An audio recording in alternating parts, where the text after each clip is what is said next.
Episode 36 of the State of the Old Republic podcast was originally recorded on May 8th, 2017.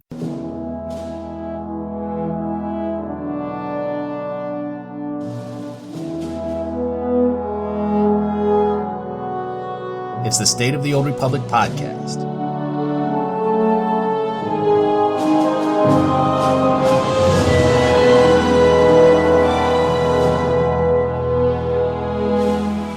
It's been 4 weeks since 5.2 launched. I'll talk about my progress gearing up in Tier 4. Also this week, the data miners have been hard at work and have found a few nuggets of interesting information that I'll share with you. Some friends got me hooked on PvP. I'll give you some tips on what you can do to take your first steps into this larger world. Finally, this week, I completed my Datacron achievement. I'll talk about that and whether it's something worth pursuing. And with that, it's time to make the jump to Lightspeed and check out the State of the Old Republic. Well, welcome to episode 36 of the State of the Old Republic podcast. I'm your host, Ted, and as you heard in the opening, I have another terrific show lined up for you today. First, as always, let's review some announcements for the Old Republic. Well, as some of you might know, I used to blog for a group called the Cantina Cast. I wrote for them for 2 years until they decided to suspend their blogging operations in January of this year so that they could focus solely on their podcast endeavors. Since leaving them, I've been on the fence as to whether or not I want to continue blogging about Star Wars. I enjoy writing, but I'm not a fast writer and it takes time to get the right words out. Having had a short break, I decided that I do miss it, and while I haven't found a permanent home yet, I did have an opportunity to guest blog for Coffee with Kenobi. So my article was published on May 2nd, and it's called A Long Time Ago in a Galaxy Not So Far Away. It's basically a back in my day trope where I look at the Star Wars landscape as I remembered it as an 8-year-old kid back in 1977. I thought it came out well, and since you all like Star Wars, I encourage you to check it out. It's a very long URL, so I will post it in the show notes. However, you can just go to coffeewithkenobi.com and do a search on guest blog or TED, and it'll pop right up. So there you go. And I'll also include, as I said, the link in my show notes. All right. So next up, to help celebrate May the 4th, BioWare launched a double XP event that will run through May 15th. Now, it only applies to leveling XP and not CXP, but if you want to level up a character, now is a great time to do it. Also going on right now is a 50% off collection unlocks. I love these sales because having armor, mounts, companion pets available to all of your characters is awesome, and 50% off is a great value. In fact, I unlocked my Revan Reborn armor set that I got through the Dark vs. Light event with this particular sale. So it's a great opportunity to add some items to your collection on the cheap.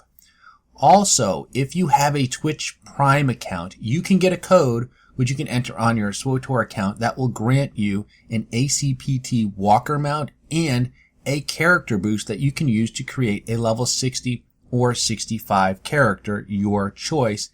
And I believe there's, if you don't have a Twitch Prime account, there was, I don't know if it's still active or not, a thread on the SWTOR subreddit where people were sharing extra codes that they had. And again, I'll put a link to that in my notes, and you might want to check that out if you don't have a Twitch Prime account. You might be able to snag a code to get the ACPT walker mount and, of course, the very good free character boost where you can create the level 60 or 65 character.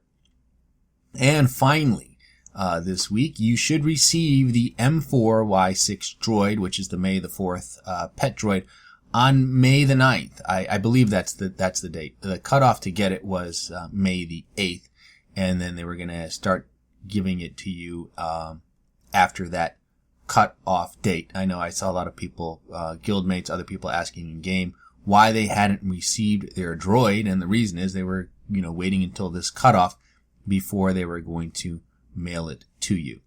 So that is all of the announcements that I have. Let's slice the HoloNet and get to the news this week. So it's been about 4 weeks since Game Update 5.2 went live, so I thought I'd update you on my progress so far. If you've listened to the last few episodes, then you know I'm in a very active guild and doing a lot more activities than ever before. I mean, ops, PvP, uprisings, conquest, and even the occasional Galactic Starfighter match. So when 5.2 dropped, I was rank 300, but I had done nothing in terms of saving up CXP packs to get some early tier 4 crates on day 1. So basically, it was if I hit rank 300 the moment 5.2 hit. So here's what my gear looks like right now. I have 8 248 pieces. I believe that's right. Ear, head, chest, boots, main hand, offhand, both relics, which are Serendipitous Assault and Devastating Vengeance. And the Devastating Vengeance has the crit proc. So it's not terrible, but Focused Retribution would be a better choice. But I don't have one of those right now. I haven't gotten one out of the crates, and I haven't gotten an unassembled relic piece. So I'm just waiting to get lucky at some point. But I do have the Serendipitous Assault. My gloves, legs, wrist, and one of my implants are all 246, I should say, which is artifact quality. And I have one implant that's 244, which is a blue prototype. And then my armoring on my belt is 244. I have a 246 mod in that slot. So I'm working on getting unassembled components for 248 legs and wrist, because I already have the 242 pieces, the tier 3 pieces, which are legendary, so I can use those to upgrade directly to 248 as soon as I get enough unassembled components. So that's my gear. So overall, I'm in pretty good shape, except now that I need fewer pieces, the crates are becoming more and more disappointing.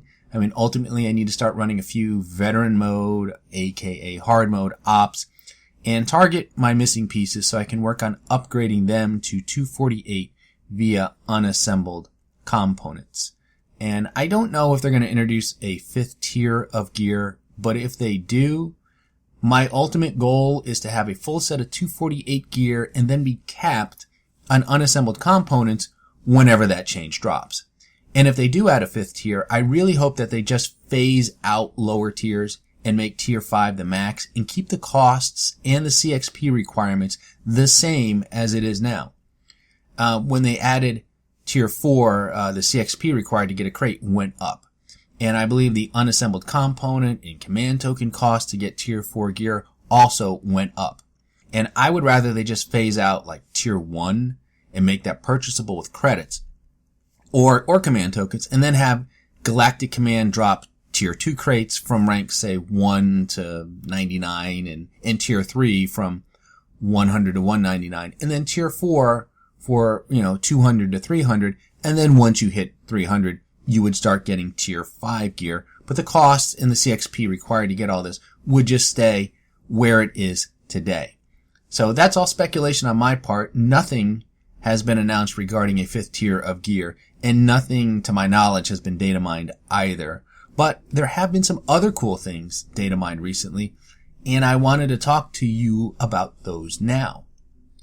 So keep in mind that just because someone data mined something out of the game files doesn't mean it will ever see the light of day and make it to the live servers. Case in point, a Manon stronghold was recently data mined, and there was a reference to Darth Malgus as well, I believe, and associating all that with 5.2.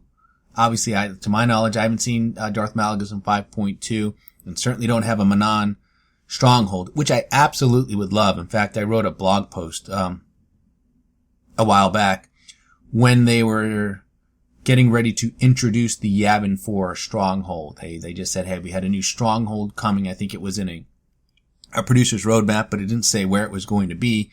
And I wrote about how I thought Manon would be a great place to have a stronghold because you could do some cool things with it, such as having maybe like a basement level underwater with, like 360-degree window, and you can just walk around and look at stuff swimming in the ocean, and then you could have like a sun deck on top. Anyway, I just thought a Manon stronghold would be very cool and could be a fun place to hang out. So, hopefully maybe we will get one. Maybe it'll be later this year, but again, don't really know. And my point was, hey, it's something that I think people had seen in data mine files, but hasn't really seen the light of day as of yet. So, as to the most recent data mined information, let's see, it looks like there could be a return of the nightlife event on Nar Shaddaa, and it looks like it could have some new rewards, including a Gamorrean Guard Companion,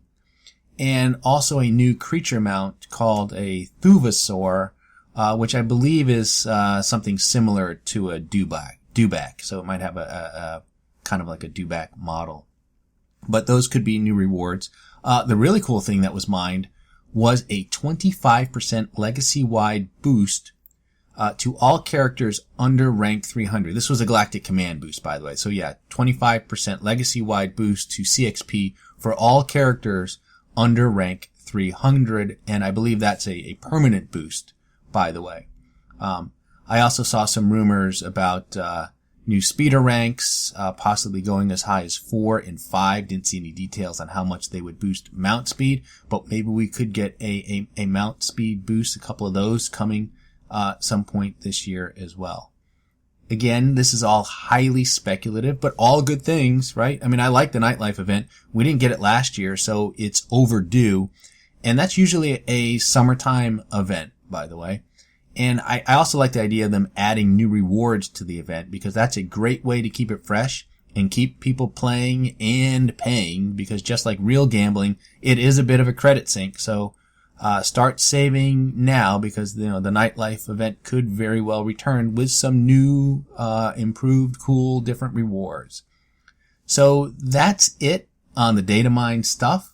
I wanted to pick up now on the PvP conversation that I started last episode. So if you didn't listen to episode 35, I mentioned that I'm getting into PvP.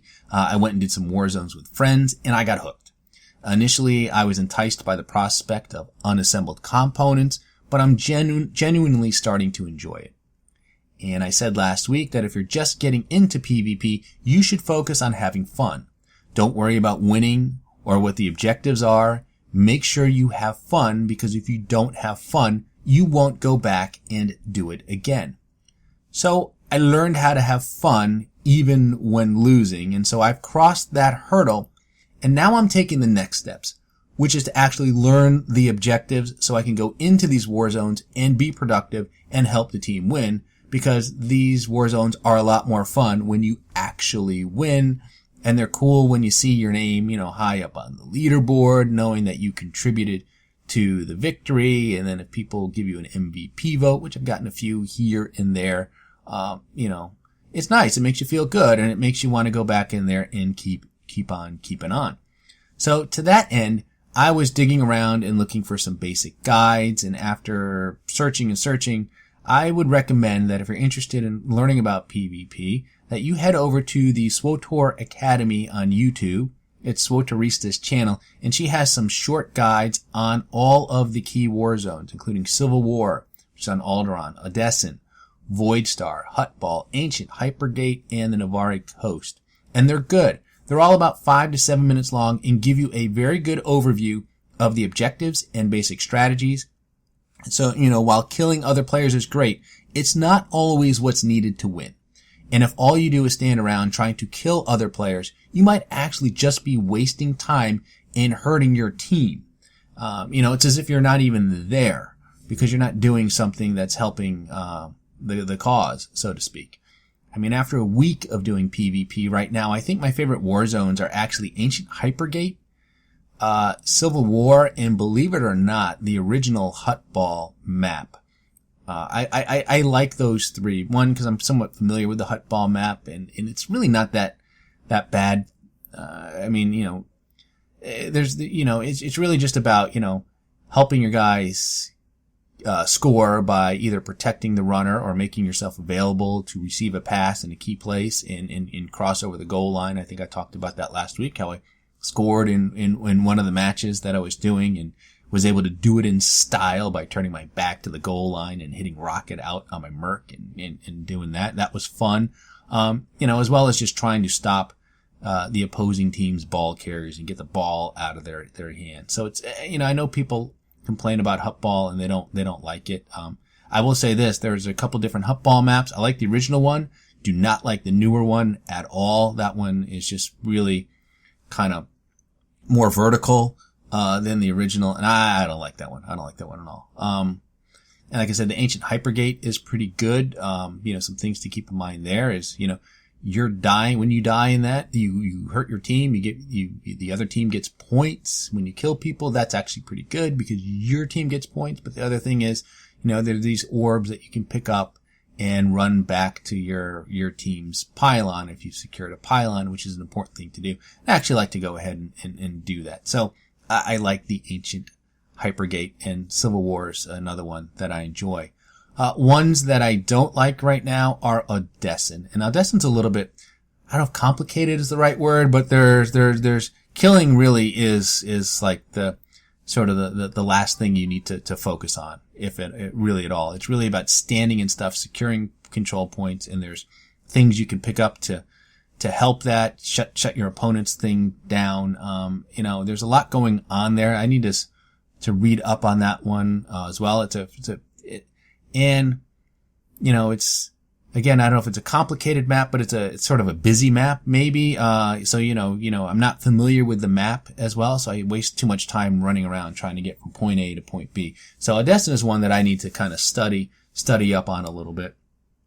So I don't like that one as much. And then I also talked about the, newer Hutt Ball map that I don't like. And I also find the Navarre Coast can be a little, hit or a miss, but it's another interesting war zone. But PvP is just a great thing to do if you have limited time and you're looking to progress your Galactic Command and need to target specific pieces of gear. Although the rate at which you earn unassembled components, I think, needs to be greatly increased. It just feels way too slow, even if you do the daily quests. I mean, which you get 12 a day, plus what you get for winning or even losing a war zone. But it's very, very slow progress relative to other activities in the game. So I'm hoping that they'll boost that up at some point here, because I think the rate of, either boost the rate at which we earn unassembled components, or just lower the cost to purchase the gear with the unassembled components. Either way would be good. So that's all for PvP this week. I'll probably talk about it actually a little bit more next week as well.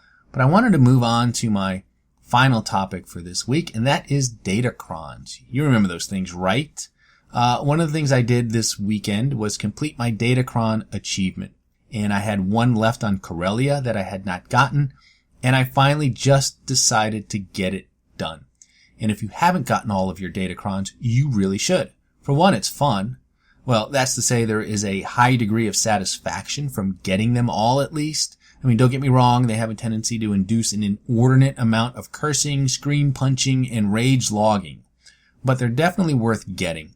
And Knights of the Fallen Empire introduced two key changes to datacrons. First, they made them legacy-wide, meaning if you discover a datacron on one toon, you've discovered it on all of your toons.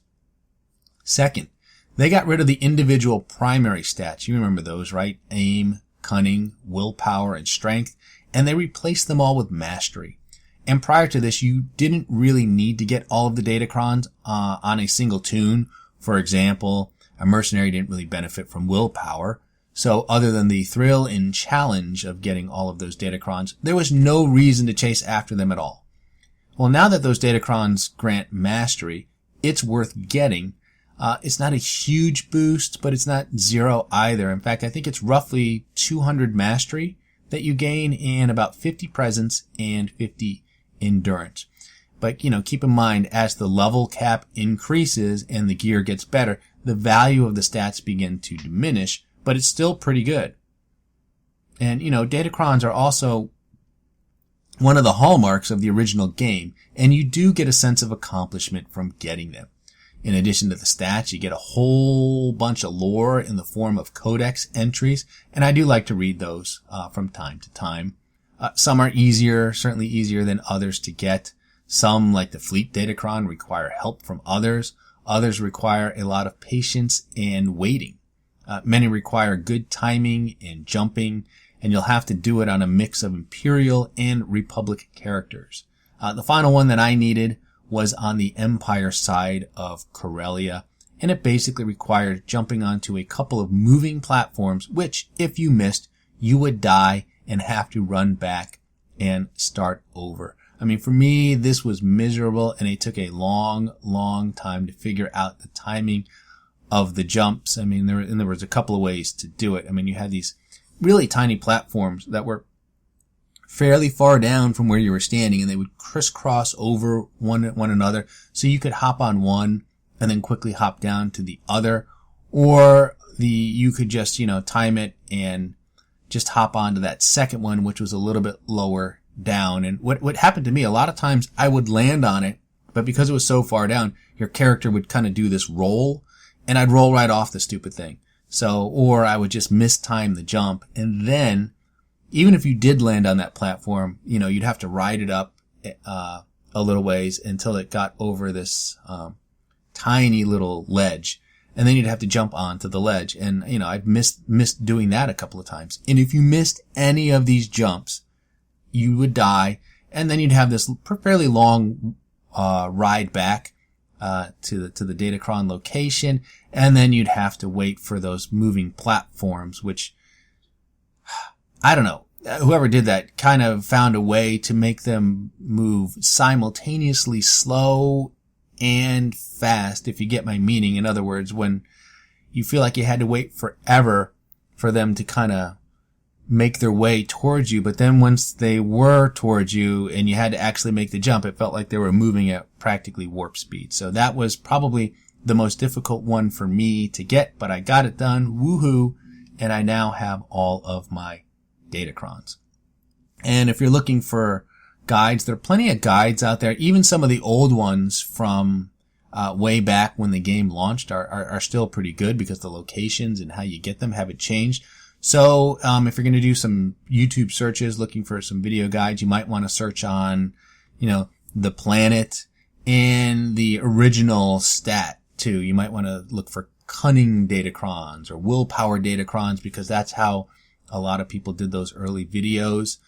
You could search by color, like blue, red, yellow, and so forth. But Volk, who does a lot of YouTube videos and streaming for Star Wars: The Old Republic, has an excellent guide on how to find them all. I think he has videos which talk about the lore and how to get each and every one of these datacrons.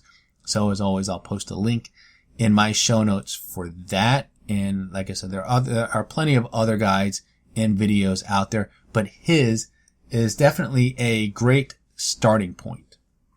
So if you want to take a break from Galactic Command and are looking for something to do, go hunt some datacrons. And that's it. That's all I have on datacrons, and I think that's pretty much it. It's kind of a light show for me this week. Not a lot of other news. I mean, we did get a small 5.2.1, of course, launched last Tuesday, and we had an inordinate amount of downtime. It was kind of a crazy week, right? The servers were down. Took a long time for them to get them back up. I think some of those were circumstances beyond their control. I thought overall the communication about where things were at was relatively good. I usually go into the office and work on Tuesday, so if there's a lot of downtime on Tuesday, I don't pay too much attention to it because it doesn't really impact me personally all that much, but I understand this was not an easy maintenance period to get through. Also, I believe character transfers were broken for a while, and even towards the end of last week, some people were talking in my guild were talking about character transfers taking like something ridiculous, like 5 days or 5 hours, some inordinate amount of time. But as far as I can tell, that all seems to be fixed. In fact, I just transferred a character over, I believe it was to Harbinger, this morning. Took under an hour for that tune to get there, and everything was great. And the reason I'm doing that, I decided I would try maybe start to build another legacy, if you will, on another server, just to have another place to go and do stuff. I had, almost 24 tunes on my main server of Shadowlands, and I just don't know what to do with them all. A lot of them are just taking up space and just kind of wasted. So I thought I'd, move a couple over to Harbinger, and also I did enter a Twitch Prime code, got a, level boost, a character boost. So was looking for something to do with that. So I just decided to kind of have a secondary server now over at Harbinger. And I had a couple of tunes there left over from the Dark versus Light. So just a way to kill some time, looking for some stuff to do. I thought I would go ahead and do that. So things are starting up there. So that's it for this week. I'm going to go ahead and cue the music and congratulate you on surviving another half hour listening to episode 36 of the State of the Old Republic podcast. I'm your host, Ted, and I thank you for tuning in. You can find this podcast on iTunes, Stitcher, Google Play, YouTube, and Buzzsprout. You can also listen to the show directly from the show's site, which is sotorpodcast.com, and there is an RSS feed where you can subscribe to the podcast directly.